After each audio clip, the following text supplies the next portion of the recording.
It's real world situations. It's steep, there's snow on the ground today. I might make it like 16. That's fair. It's nothing that can be duplicated in the classroom. You really can only do this outside. Today we have a group of students doing a boundary line exercise where we're pacing to be able to determine our distance. We had so much because we took smaller steps coming downhill. And our azimuths and bearings using compasses. 234.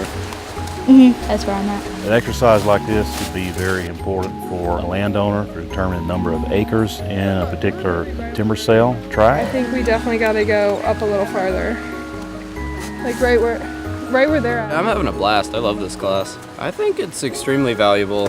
Most of us that are taking this class are going to go into some form of like forestry or arbory or anything like that. It'll give us a good leg up when we're applying for jobs because we won't have to get trained on the job. We'll already know how to do most of it. We can just get the backside from looking back up that way.